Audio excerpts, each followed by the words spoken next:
सुबोध एक बहुत ही मेहनती लड़का था। वो अपने पिता के साथ मजदूरी का काम करता था। एक दिन उसके पिता को एक बहुत बड़े सेठ के घर पर मजदूरी का काम मिल गया। सुबोध भी अपने पिता के साथ उन सेठ के घर पर काम करने के लिए जाने लगा। सेठ की बेटी सुहानी देखने में बहुत ही सुंदर और प्यारी लड़की थी। सुहानी जब सुबोध को देखती तो उसके मन में उसके लिए प्यार उमड़ जाता। सुहानी सुबोध से बात करने के बहाने ढूंढती रहती थी। जी, आपने बुलाया? हाँ, वो देखो ना, मेरे कमरे की दीवार कितनी खराब हो रही है। एक काम करो, तुम इस दीवार की मरम्मत कर दो। मैं बाबूजी को बोल दूंगी कि तुम मेरे कमरे में काम कर रहे हो। जी ठीक है, मैं अभी सामान लेकर आता हूँ। सुबोध के पिता ने हवेली के बाहर का काम संभाल लिया और सुबोध सुहानी के कमरे की दीवार ठीक करने लगा। सुहानी सुबोध को लगातार देख रही थी। सुबोध, मैं बहुत समय से तुम्हें कहना चाह रही थी, पर आज मैं नहीं रुक सकती। मैं तुम्हें बहुत प्यार करती हूँ और मैं तुम्हारे बिना नहीं रह सकती। तुम मुझे बहुत अच्छे लगते हो। सुहानी जी, आप जानती भी हैं कि आप क्या कह रही हैं।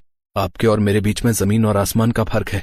आप कहाँ महलों की रानी और मैं कहाँ एक टूटी फूटी झोपड़ी में रहने वाला साधारण सा गरीब मजदूर लड़का। मुझे कुछ नहीं पता। मैं तुम्हारे साथ हर हाल में खुश रह लूंगी, पर मैं तुम्हारे बिना नहीं रह सकती। प्लीज मेरी बात मानो सुबोध, मैं तुम्हें बहुत प्यार करती हूँ। मैं तुमसे शादी करना चाहती हूँ। तभी सुहानी के पिता आ जाते हैं। अब तक वो सब कुछ देख चुके थे। वो सुबोध को मारने पीटने लगते हैं। बाबूजी, इसमें सुबोध की कोई गलती नहीं है। मैं सुबोध से प्यार करती हूँ। सुबोध को तो इस बारे में कुछ भी नहीं पता। आप उसको छोड़ दीजिए। आपको जो भी बात करनी है मुझसे कीजिए। सुबोध को कुछ मत कहिए। क्या कहा? तू इससे प्यार करती है? जानती भी है ये कौन है? अरे गरीब लोग हैं ये, हम जैसे अमीर इनके साथ दूरी बनाकर रखें तभी अच्छा है। पता नहीं कौन सा जादू टोना कर दिया है तुझ पर कि तू भला बुरा कुछ नहीं सोच रही है। सुहानी, तू कैसी पागलों सी बातें कर रही है? तू इस लड़के से शादी करना चाहती है जिसके पास 2 वक्त की रोटी खाने के लिए भी पैसे नहीं है।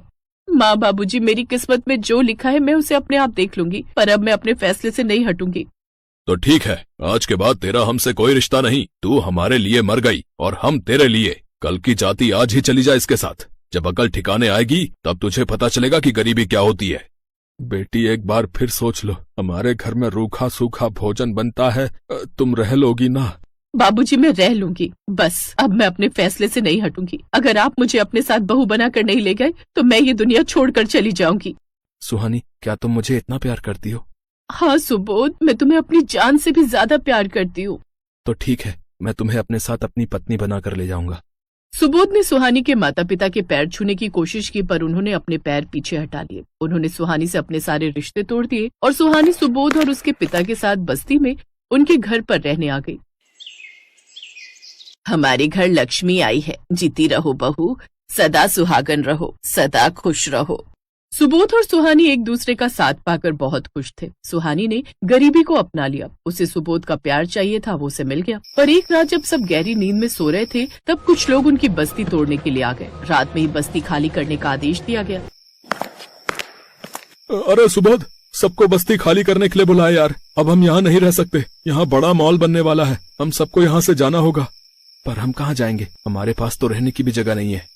कुछ तो जुगाड़ करना ही पड़ेगा यार। मैं तो अपने परिवार को लेकर बहन के घर रहने जा रहा हूँ। सब लोग भी अपने रिश्तेदारों के घर जा रहे हैं। तुम भी देख लो, तुम्हारी तो पत्नी बहुत बड़े खानदान की है। तुम वहीं अपनी ससुराल में आराम से रह सकते हो। पर सुहानी जानती थी उसके माता पिता ने उससे रिश्ता तोड़ दिया है। अगर वो अपने माता पिता के घर लौटी तो उसके ससुराल वालों का सम्मान खत्म हो जाएगा। सुहानी, मैं जानता हूँ इस समय तुम क्या सोच रही हो। चिंता मत करो, हम तुम्हारे घर कभी नहीं जाएंगे। मुझे तुम्हारी भी इज्जत प्यारी है। कोई नहीं, अभी तो हमें यहाँ से जाना होगा। बाकी देखते हैं कहीं रुकने की जगह मिल जाए। माँ बाबूजी चलो। सुबोध ने सुहानी और अपने माँ बापू को साथ लिया और कहीं ठहरने की जगह ढूंढने लगा। चलते चलते अचानक उन्हें एक आवाज सुनाई दी। बचाओ! ये गटर के नीचे से आवाज किसकी है? गटर के नीचे कौन फंसा हुआ है? बेटा, मुझे तो घबराहट हो रही है। भगवान जाने कौन है। हमें आगे बढ़ना चाहिए। कहीं कोई किसी परेशानी में तो नहीं है? बचाओ बचाओ, कोई मुझे बाहर निकालो।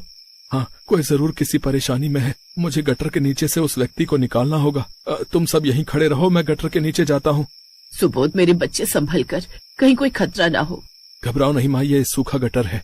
सुबोध गटर के नीचे जाता है। वहाँ पर पुरानी सीढ़ी बनी हुई थी। सुबोध सीढ़ियों से नीचे उतरता है तो देखता है कि गटर के नीचे एक बहुत सुंदर हवेली बनी हुई है, पर उस हवेली के खंभे से एक जिन्न बंधा हुआ है। मुझे मुक्त कर दो, मुझे यहाँ एक लालची बदमाश ने धोखे से बांध दिया है। वो कुछ ही देर में आता ही होगा। वो सारा सोना लेकर इस गटर को बंद कर देगा और हमेशा के लिए मुझे यहाँ कैद कर देगा। घबराओ नहीं, मैं तुम्हें अभी आजाद कर देता हूँ। सुबोध उस जिन्न को आजाद कर देता है। तभी वो बदमाश आ जाता है और जिन्न उस बदमाश को फूंक से उड़ा देता है। आप कौन हैं और आपको यहाँ पर किसने बांधा? मैं सदियों से यहाँ बंधा हुआ हूँ। किसी ने भी मेरी मदद नहीं की। जादूगर महाकाल ने मुझे यहाँ बंदी बना लिया था, पर जादूगर अपने बुरे कर्मों के कारण दुनिया से चल बसा। पर मैं यहाँ से आजाद नहीं हो पाया। मैं सबको आवाज लगाता था पर कोई मेरी मदद नहीं करता था। ये बदमाश भी बहुत लालची था। ये मुझे कैद से आजाद करने की जगह यहाँ से सोना ले जाना चाहता था। ये रोजाना थोड़ा थोड़ा सोना यहाँ से लेकर जा रहा था। पर इस लालच की दुनिया में तुम जैसे ईमानदार और दयालु इंसान भी होते हैं। तुमने मेरी मदद की, मुझे बरसों की कैद से छुड़ाया। इसलिए अब से ये महल तुम्हारा है, ये सारी धन दौलत तुम्हारी है। तुम अब आराम से यहाँ रहो। मैं ये सब अब तुम्हें दे रहा हूँ। अलविदा दोस्त, हमेशा खुश रहो। सुबोध हैरान रह जाता है। कुछ देर पहले तक वो गरीब था, उसके पास कुछ भी नहीं था, और कुछ देर बाद वो मालामाल हो गया। मैंने कहा था ना, हमारे घर लक्ष्मी आई है, और ये सच हो गया। सुहानी, हमारे घर सचमुच लक्ष्मी बनकर ही आई है।